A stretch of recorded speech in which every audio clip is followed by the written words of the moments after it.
pense avant tout qu'elle peut changer le regard des gros sur eux-mêmes en voyant les corps utilisés comme esthétique artistique. Ça peut leur permettre de se dire, tiens, finalement, un corps comme le mien, on peut le trouver beau, il peut être beau.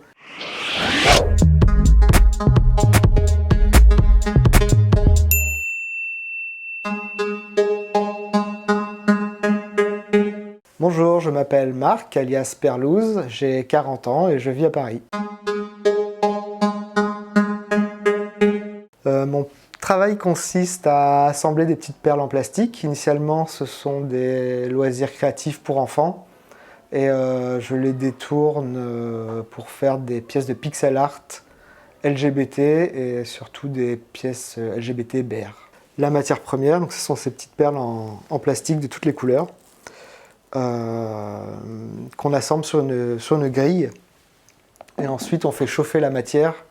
En chauffant, les petites perles se soudent entre elles et voilà, ça crée une pièce complète que je viens coller dans un cadre par la suite.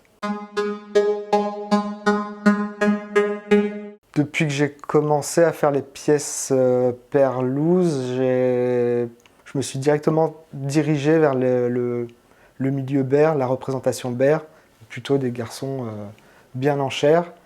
Du coup, en 2018, j'ai été contacté par l'association des ours de Paris pour la Fierté Ours 2018. J'ai donc été artiste associé. J'ai présenté l'exposition à la plage, qui était sur le thème des corps nus, des corps à l'aise,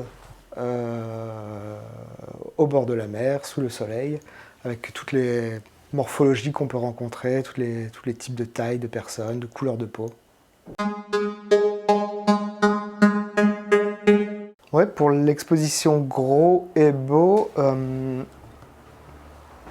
je propose une pièce sur laquelle on peut voir un couple sur fond blanc, un couple mixte, plutôt bien en chair, des garçons poilus, barbus, des bères.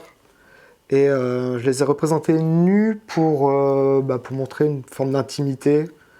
C'est pas juste un couple amical, c'est un petit peu plus que ça. Je pense pas qu'elle puisse changer le regard des non-gros sur les gros.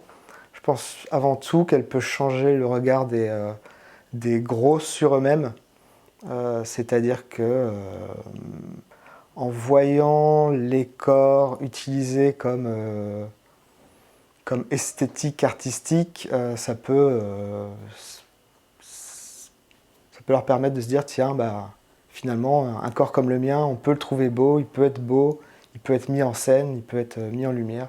Dans l'histoire de l'art, de manière générale, on a toujours représenté en fait des personnes avec des morphologies plutôt bien en chair.